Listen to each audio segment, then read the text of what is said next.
तो हम आते हैं सीधे, क्योंकि काफ़ी समय बीत चुका है अपने विषय पर। और आज जिस विषय पर बात करनी है वो है दलित साहित्य और राष्ट्रीयता।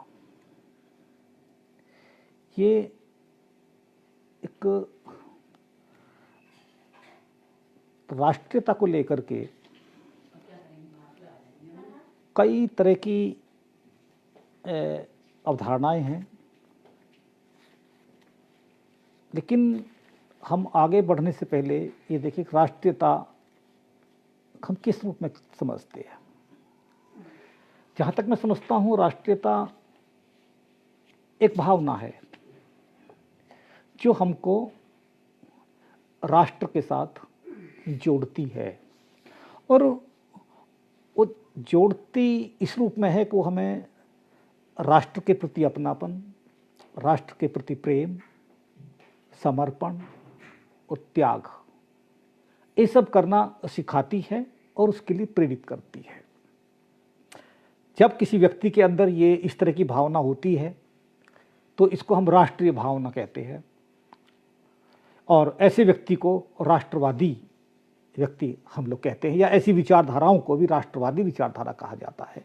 कि राष्ट्रवादी विचारधारा है कि जो राष्ट्र के हित के बारे में सोचना, राष्ट्र की प्रगति के बारे में सोचना, अपने आप को राष्ट्र का हिस्सा समझना, उसके साथ जुड़ा महसूस करना।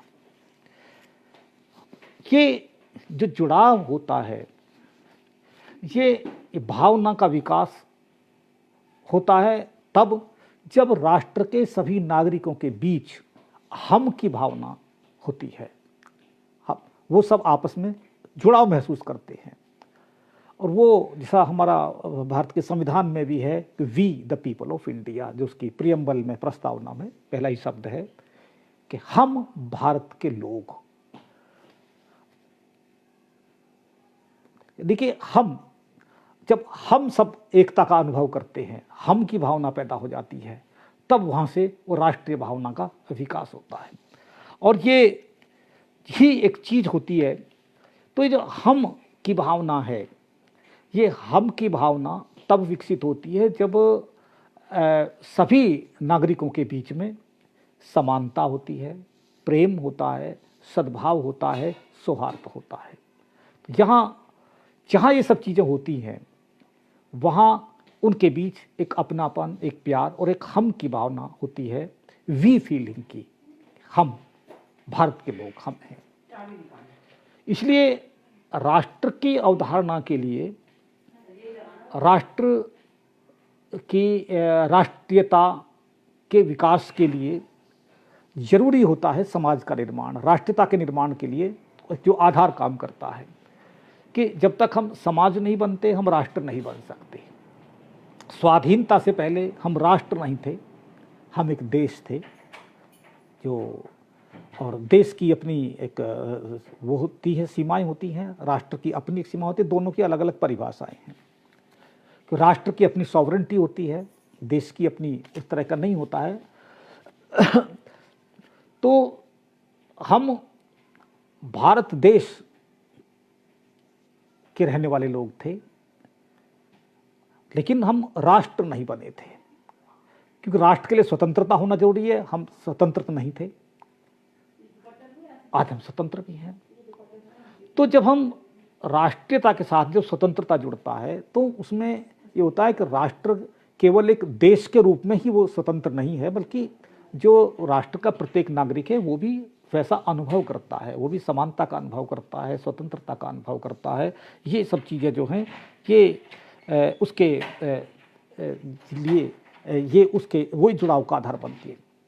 दूसरी एक चीज़ होती है राष्ट्रीयता में कि न केवल हम की भावना कि हम, बल्कि हमारा, ये भी एक राष्ट्रीयता में काम करता है कि जो राष्ट्र है ये हमारा है, राष्ट्र की संपदा ये हमारी है।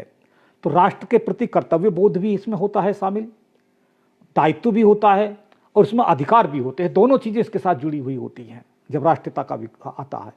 तो उसमें तो जो राष्ट्र की, चाहे वो संपत्ति है, चाहे वो संसाधन है, तो उसका उपभोग हम करें। मुझे याद आ रहा है कि गांधी जी ने एक बार कहा था कि मैं इसको मैं अपना इसके स्वाधीनता को, उन्होंने स्वाधीनता के बारे में कहा था, स्वाधीनता की बात चल रही थी, आंदोलन चल रहा था, तो उन्होंने स्वाधीनता के बारे में एक टिप्पणी की गांधी जी ने, और उन्होंने कहा था कि मैं स्वाधीनता इसलिए चाहता हूँ मैं अपने देश की, क्योंकि जो देश के संसाधन हैं उनका उपयोग मानव के लिए, मानव के कल्याण के लिए हो सके।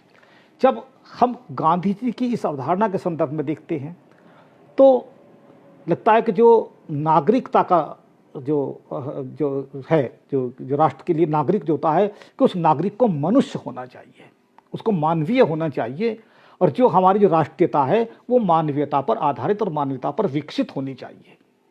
और मुझे लगता है कि स्वाधीनता आंदोलन का वो पूरा जो संघर्ष, वो पूरा दौर, वो कहीं ना कहीं वो अपने आप में वो समाज को मानवीय बनाने का और ये उन मूल्यों को स्थापित करने की कोशिश भी कहीं ना कहीं थी, और उसी के आधार पर राष्ट्रीयता का विकास की, हम राष्ट्रीयता के निर्माण की वो कामना और वो सब चीज़ें चल रही थी। तो राष्ट्रवाद, राष्ट्रीयता को लेकर के जब इन चीज़ों के साथ जब हम दूसरे ढंग से भी हम देखते हैं, तो आज हम राष्ट्रीयता को लेकर के तीन तरह की राष्ट्रीयताएं हमारे सामने, तीन रूप उसके दिखाई देते हैं। एक देखते हैं हम सांप्रदायिक राष्ट्रवाद, एक देखते हैं हम जातीय राष्ट्रवाद, राष्ट्रीयता, और तीसरा राज्य राष्ट्रवाद, यानी कि हम जो कहते हैं हम कम्युनल नेशनलिज्म है, या हमारा कास्ट नेशनलिज्म है, या हमारा स्टेट नेशनलिज्म है।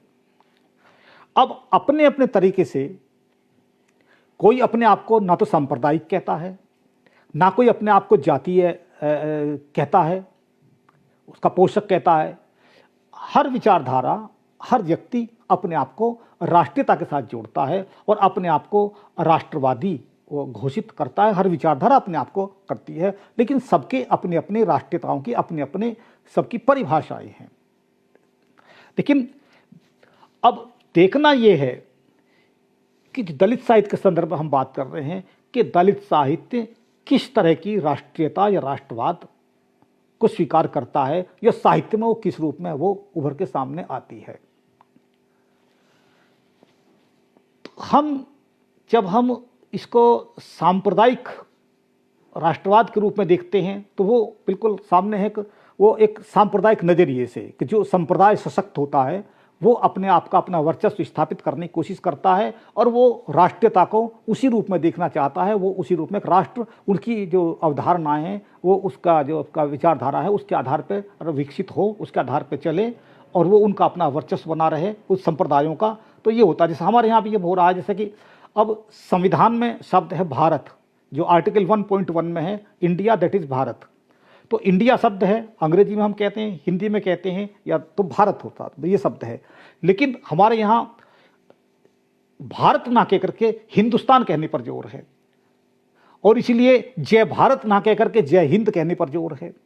तो जब ये जय भारत और हिंदुस्तान जब बोला जाता है तो ये वो राज्य राष्ट्रवाद राष्ट्र नहीं रह पाता, वो राष्ट्रीयता नहीं रहती, बल्कि ये एक सांप्रदायिकता का रूप ले लेती है। ये जैसे कि एक बिल्कुल जैसे कि एक हिंदू राष्ट्रवाद जैसे हम से बनाना चाह रहे हैं, ये उस तरह का।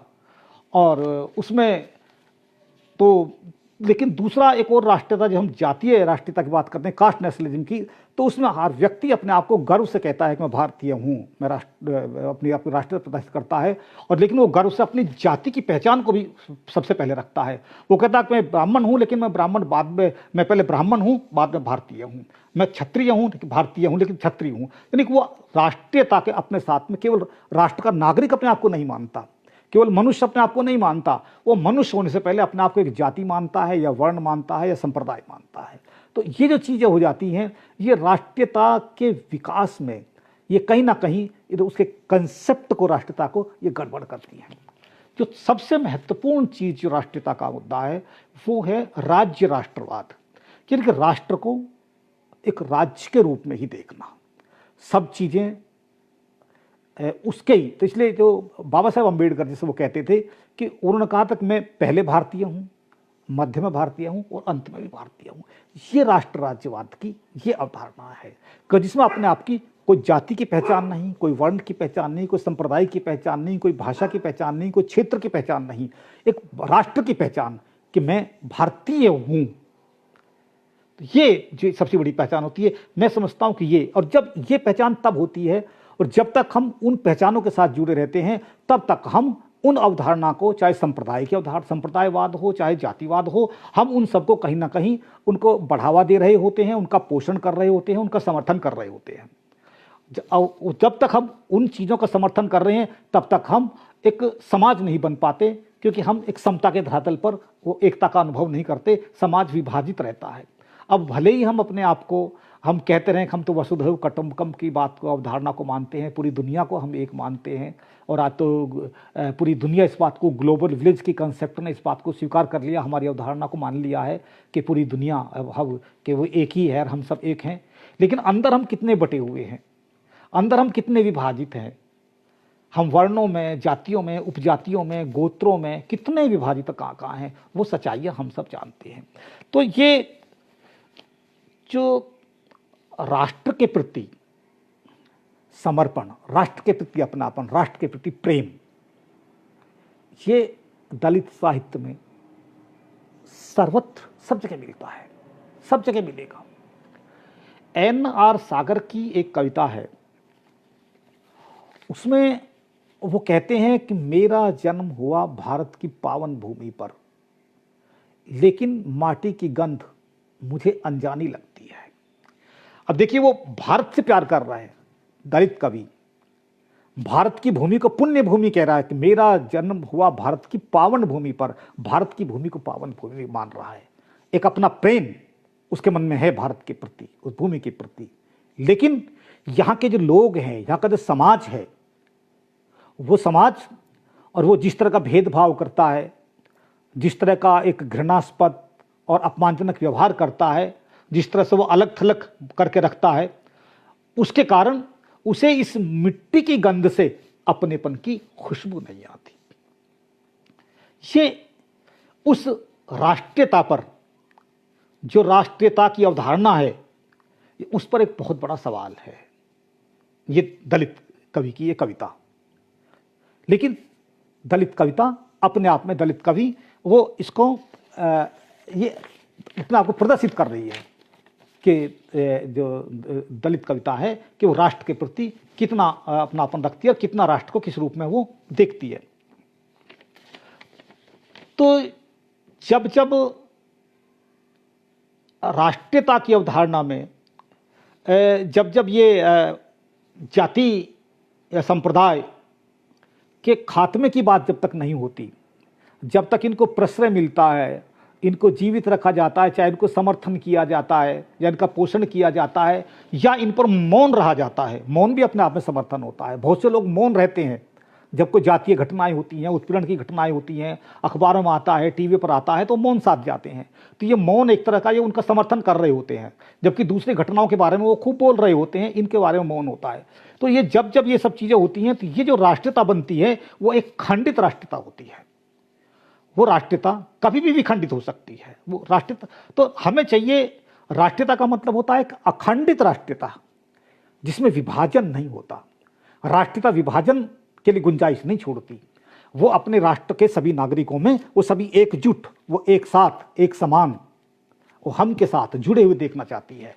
लेकिन जहाँ जहाँ ये जब जुड़ाव नहीं होता, जाति के कारण या वर्ण के कारण या दूसरे जिनके कारण, तो वहाँ ये राष्ट्रीयता खंडित। तो ये जो राष्ट्रीयता खंडित होती है, तो इसको कैसे बनाए रखा जाए, इस कैसे जो खंडित राष्ट्रीयता है उसको कैसे हम एक अखंडित राष्ट्रीयता के रूप में परिवर्तित करें, ये एक चिंता है। और ये मुझे लगता है कि ये जो इसकी अवधारणा में जो और भी बहुत सारे जाति के साथ, क्योंकि बहुत सारे धर्म भी जुड़ा हुआ, धर्म की अवधारणाएं भी हैं, संस्कृति के भी जुड़ा हुआ है, उसके साथ में और बहुत सारी चीज़ें जुड़ी हुई हैं। तो वो जो तत्व हैं उन सब की पहचान साहित्य करता है, और साहित्यकार को ये दायित्व भी होता है कि वो समाज को, संस्कृति को, इतिहास को, परंपराओं को वो ना केवल अवलोकन करता है, देखता है, बल्कि उन पर जहाँ जहाँ उसे कुछ अमानवीयताएं दिखाई देती हैं, जहाँ जहाँ कुछ विसंगतियाँ दिखाई देती हैं, वहाँ वहाँ उन पर वो टिप्पणी करता है, चोट करता है, प्रहार भी करता है। कहीं समझाने के लहजे में करता है और कहीं वो आक्रामक लहजे में, वो फटकार के लहजे में करता है। कहीं रविदास की भाषा में, वो शालीनता के भाषा में वो समझाने की कोशिश करते हैं, तो कोई कबीर की तरह वो फटकार लगा करके भी करता है। तो वो जो इस तरह का जब साहित्य आता है और वो जिस तरह का जो नागरिक समाज का निर्माण करता है, वो नागरिक समाज का निर्माण फिर वही एक राष्ट्रीयता का निर्माण करता है, वो राष्ट्र का निर्माण करता है। तो ये जो अब हमारे यहाँ जो समाज का निर्माण नहीं हो पा रहा, ये दलित साहित्य की चिंता है। वो देख रहे हैं तो कैसे हो और क्यों नहीं हो पा रहा है, ये सारे सवाल और इन सबसे जूझते हुए आपको दलित साहित्य दिखाई देगा। सीबी भारती की एक कविता है, वो कहते हैं इसमें कि आदमी आदमी नहीं होता है, आदमी ब्राह्मण होता है, क्षत्रिय होता है, वैश्य होता है, शूद्र होता है। जैसा कि मैंने कहा कि हमारे यहाँ जब व्यक्ति एक बच्चा पैदा होता है तो पैदा होता है, कहते हैं कि मनुष्य के रूप में पैदा होता है, लेकिन भारतीय समाज में, विशेष रूप से हमारे यहाँ हिंदू समाज में, कोई बच्चा मनुष्य पैदा नहीं होता, वो किसी ना किसी वर्ण और जाति के साथ पैदा होता है। वो या तो ब्राह्मण पैदा होता है, क्षत्रिय पैदा होता है, वैश्य या शूद्र या अंत्यज कुछ भी पैदा होता है, वो मनुष्य पैदा नहीं होता। तो आदमी आदमी नहीं होता, बाकी सब कुछ होता है, क्योंकि जन्म लेते ही आदमी बंट जाता है वर्णों में, जातियों में, और भी न जाने कितने खांचों में। ओढ़ लेता है निष्ठाएं, प्रतिबद्धताएं, संकीर्णताएं, और फिर आदमी आदमी नहीं होता। नहीं होती उसमें आदमियत, जन्म लेती है उसमें नफरत, घृणा, आशंका आदमी के प्रति, और फिर आदमी राष्ट्र नहीं होता। नहीं होता उसमें भाईचारा, सौहार्द, एकता, अपनापन, प्रेम, समता, और फिर आदमी हो जाता है केवल जाति और वर्ण।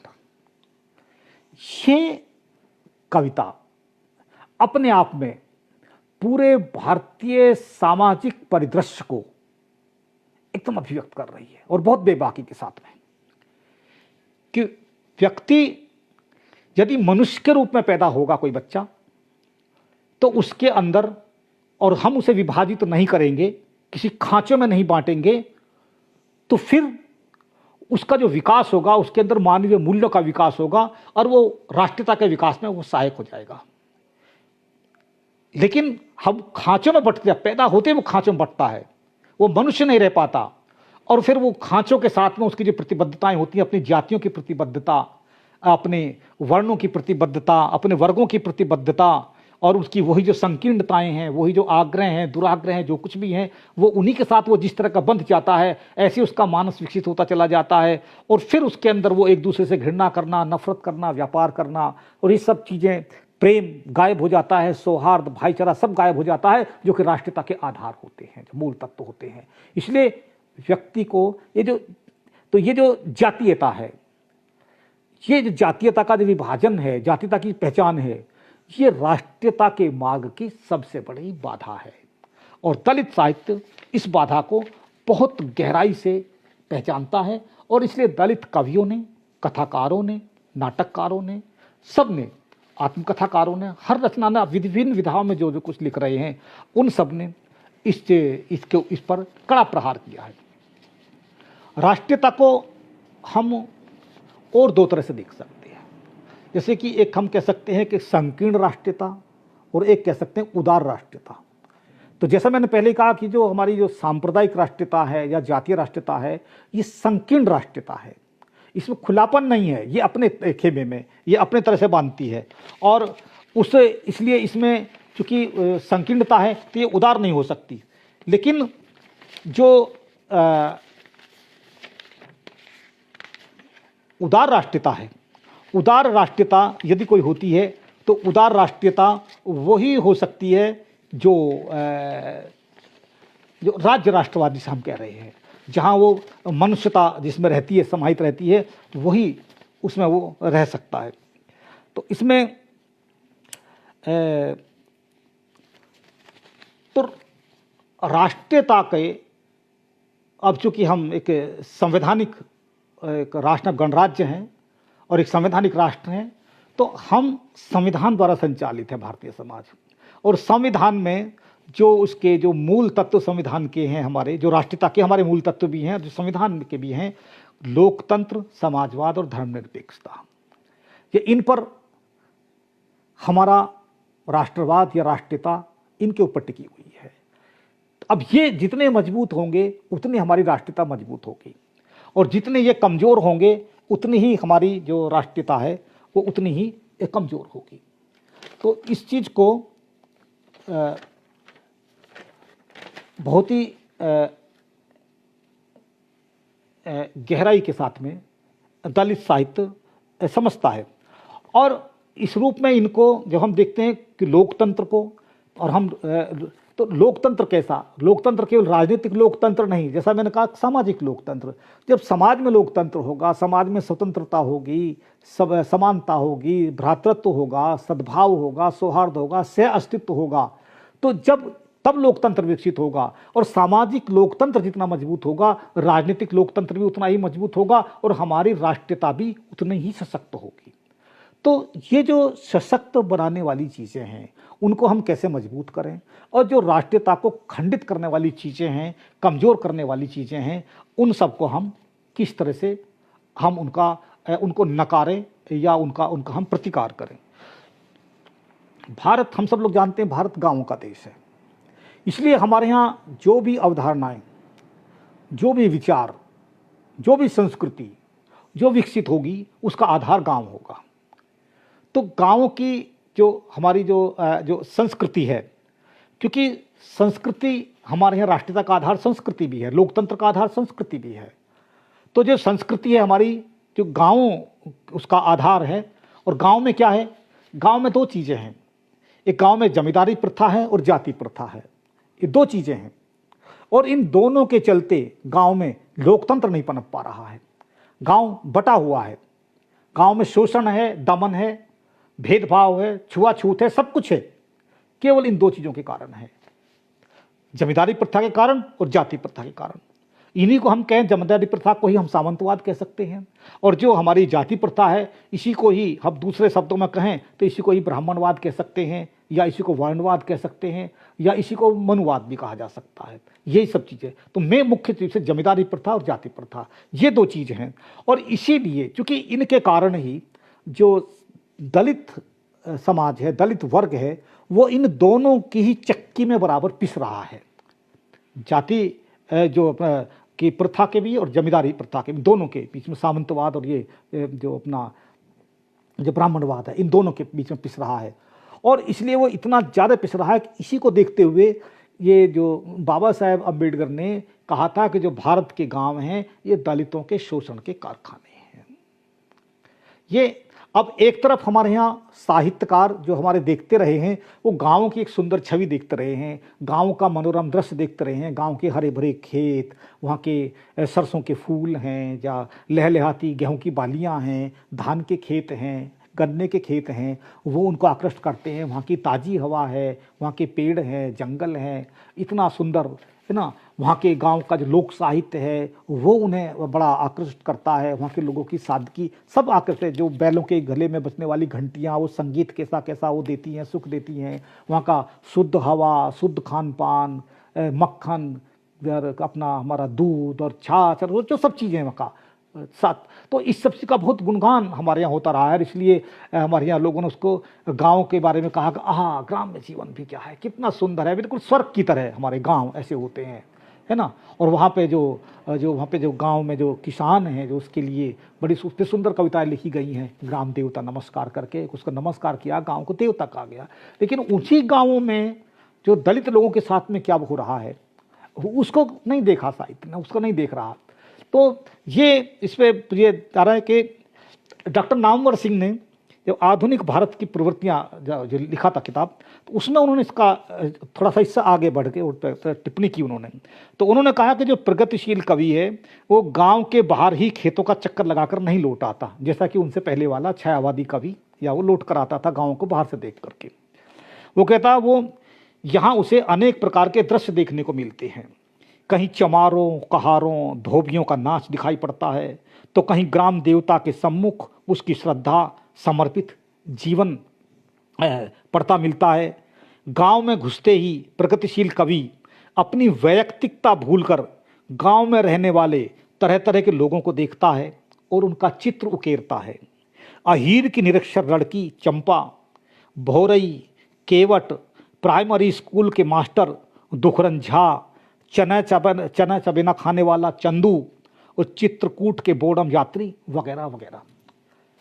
यानी कि जो छायावाद का कवि जो दूर से देख करके गांव को केवल मुग्ध हो रहा है, तो ये प्रगतिशील कवि वो गांव के अंदर जा रहा है और अंदर जाकर के वो उन लोगों को देख रहा है, उनका नाचना गाना, और कैसे अपने लोकगीतों में कैसे वो जमींदारों पर कटाक्ष करते हैं, कि ठाकुरों पर कटाक्ष करते हैं, और कैसे अपना वो मनोरंजन करते हैं, वो सब चीज़ें वो देख रहे हैं। लेकिन वहाँ वो जो जातीय विषमता का दंश जो व्यक्ति झेल रहा है, वहाँ तक वो नहीं पहुँच पाते। उस दंश को देखने की कोशिश वो कभी भी वो नहीं करता। तो इसलिए जो गांव है, उस गांव को उन्होंने देखा, अंदर घुस करके देखा, लेकिन वो जो गांव अंदर से कितना आदमखोर है, उसी गांव के लोग, वही गांव वो कैसे आदमी को खा रहा है, उसको दलित कविता देख रही है। दलित कवि मलखान सिंह की कविता जो सुनो ब्राह्मण में है, कविता संग्रह में, तो वो कहते हैं उस कविता में कि यकीन मानिए इस आदमखोर गांव में मुझे डर लगता है कि अभी बस अभी ठकुराइन इसी मैड चीखेगी, मैं अधसोच ही खेत से उठ जाऊंगा, कि अभी बस अभी हवेली घुड़केगी, मैं बेगारी में पकड़ा जाऊंगा, कि अभी बस अभी महाजन आएगा, मेरी गाढ़ी सी भैंस उधारी में खोल कर ले जाएगा, कि अभी बस अभी बुलावा आएगा, खुलकर खांसने के अपराध में प्रधान मुस्क बांध मारेगा, लदवाएगा डकैती में सीखचों के भीतर उम्र भर सड़ाएगा। ये दलितों की दशा है कि दलित को गांव आदमखोर लगता है, क्योंकि वहां उसको इस तरह की यातनाएं मिलती हैं कि उसके पास अपने खेत नहीं है, सोच करने के लिए दूसरों के खेतों में जाना पड़ता है, और वहीं कोई उसे गाली देकर जब घुड़कता है तो कई बार वो बिना सोच किए बीच में उठ जाता है, उस खेत से बाहर जाना पड़ता है। और कई बार जैसे कि वो चाहे वो बीमार है, चाहे उसके घर में कितनी तंगी, कोई परेशानी है, कुछ भी है, लेकिन जो ठाकुर है, जमींदार है, या जो भी कोई है, बड़ा किसान है, वो अपने खेतों में काम कराने के लिए, बेगारी कराने के लिए उसको घर से बुलाएगा, और नहीं जाएगा तो उनके साथ में अमानुषिक यातनाएं होंगी। और इसमें बड़ा प्रतीकात्मक का खुलकर खांसने के अपराध में, यानी खुलकर खांसने का भी अधिकार दलितों को नहीं है।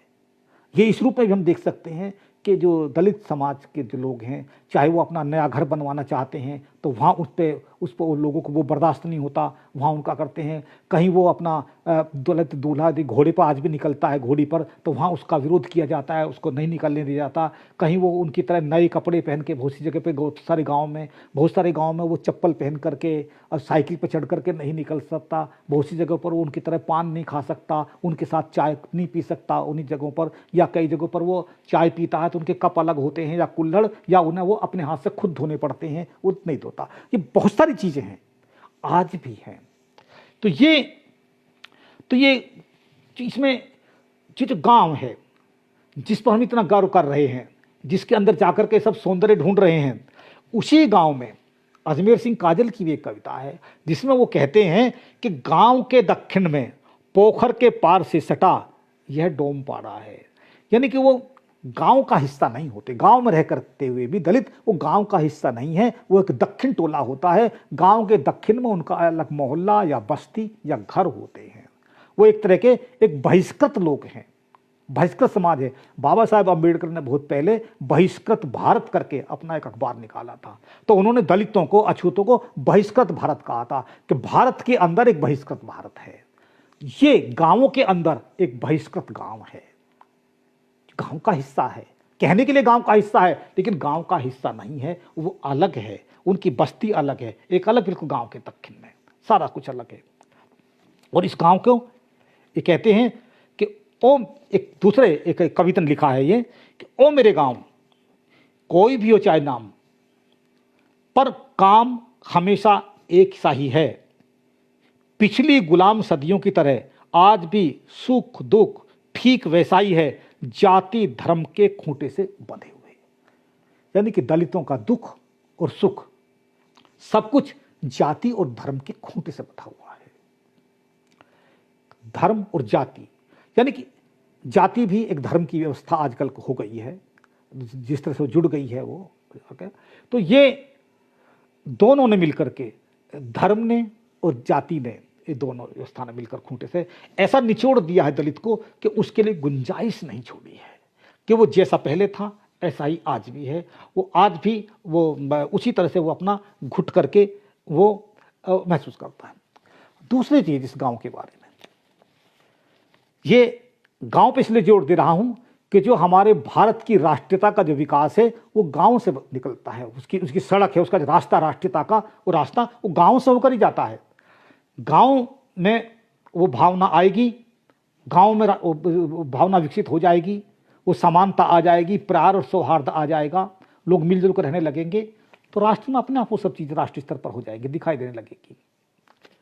लेकिन वही इसी चीज़ों को चूंकि गांव में नहीं हो रहा है, इसीलिए इनको दलित कवि बहुत बेबाकी के साथ रेखांकित कर रहा है। वो बता रहा है कि देखो ये आपका कह रहा आईना होता है ना सच का साहित्य, तो वो समाज को आईना दिखा रहा है कि देखो ये आपका सच है, ये आईना है, और अब आपके ऊपर है कि आप अपने चेहरे पे पड़ी धूल, आपके माथे पर पुती हुई कालिक इसे हटाते हो या नहीं हटाते हो, या इसी कालिक में, इसी गंदगी में, इसी कीचड़ में तुम पड़े रहते हो। वो उस कीचड़ समाज को दिखा रहा है, वो कालिक समाज को दिखा रहा है, वो धूल दिखा रहा है जिसमें वो लथा पता है भारत का समाज।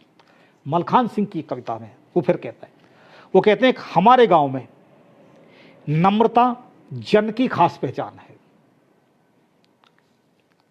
और उद्दंडता हरि का बांकपन। ये हरिजन शब्द जो गांधी जी ने दिया उस पर भी बहुत बड़ा व्यंग है कि हरिजन, गांधी जी ने कहा कि हरि यानी ईश्वर के, ईश्वर की संतान है, लेकिन उसका ये संधि का, उसका जो विच्छेद करके उन्होंने जो किया है, और इसको तो एक बड़े उसके एक व्यंग्यात्मक लहजे में इसके नए अर्थ दे दिए हैं मलखान सिंह ने। वो कह रहे हैं हमारे गांव में नम्रता जन की खास पहचान है और उद्दंडता हरि का बांकपन। तभी तो वह बोहरे का लौंडा जो ढंग से नाड़ा भी नहीं खोल पाता, उसको दूर से आता देख मेरा बाबा कुंवरजू पांव लागू कहता है, और वह अशिष्ट अपना हर सवाल तू से शुरू करता है और तू पर खत्म करता है। ये गांव है कि जहां दलित यानी कि उसका बाबा, कवि कह रहा मेरा बाबा, यानी 60-70 साल का बूढ़ा भी उस छोटे से उस बच्चे को, जो उसका बोहरे का लौंडा जिसे कह रहे हैं कि वो ढंग से नाड़ा भी नहीं खोल पाता, उस बच्चे को भी उसे कहता है कुंवर जी पाँव लागे, उसे पाँव लागे बोलता है, और वो उसे चाचा ताऊ दादा कुछ ना कहकर तू की भाषा में बोलता है। ये जो अपमानजनक रिश्ता है, अब इस रिश्ते को ये कैसे मानवीय कैसे बनेगा, प्रेम कैसे पैदा होगा, जहां समाज अपने बच्चों को ये शिक्षा नहीं दे पा रहा है, जहां ऐसी संस्कृति विकसित नहीं कर पा रहा है कि गांव में ही गांव के बड़ों को सम्मानजनक संबोधन दिया जाए, छोटों को प्यार का संबोधन दिया जाए, जहां इस तरह का लिहाज नहीं है, जहां इस तरह के नहीं है संस्कृति, तो वहां कैसा समाज बनेगा, कैसी राष्ट्रता विकसित होगी। तो ये समाज को आईना ये कविताएं ये दिखा रही है, दलित कवि ये दिखाता है। और जैसा मैंने कहा कि ये गांव में जिस पर हम करते हैं, गांव में नीम है, पीपल है, गोरैया है, बहुत कुछ है, हम लोग भी उसे जुड़ाव रखते हैं। आंगन में नीम के पेड़, उसकी छाया, उससे बैठने वाली पक्षी, उस पर गोरैया, आंगन में बिल्कुल अपनी सी, बिल्कुल परिवार के सदस्य की तरह, बहुत सारी संवेदनाएं, बहुत सारा सब जुड़ा रहता है। लेकिन जब उससे अलग हम जब समाज को देखते हैं और समाज का के साथ अपने रिश्ते को देखते हैं उसके साथ में, तब एक दुख तड़प होती है, और उसमें फिर लगता है कि जो संघर्ष है एक दलित का व्यक्ति का, वो एक अलग तरह का संघर्ष है। रोटी के लिए संघर्ष हर किसी व्यक्ति का हो सकता है, एक ब्राह्मण का भी हो सकता है, एक क्षत्रिय का भी हो सकता है, एक वैश्य का भी हो सकता है, किसी का भी हो सकता है रोटी के लिए। और रोटी के लिए संघर्ष सब लोग कर रहे हैं यदि सभी लोग, तो इसका मतलब ये नहीं कि सभी एक धरातल पर खड़े हैं, ऐसा नहीं है। रोटी से भी ज्यादा कुछ चीजें जरूरी होती है, रोटी से ज्यादा सम्मान जरूरी होता है, एक डिग्निटी जरूरी होती है, रोटी से ज्यादा जरूरी कभी कभी।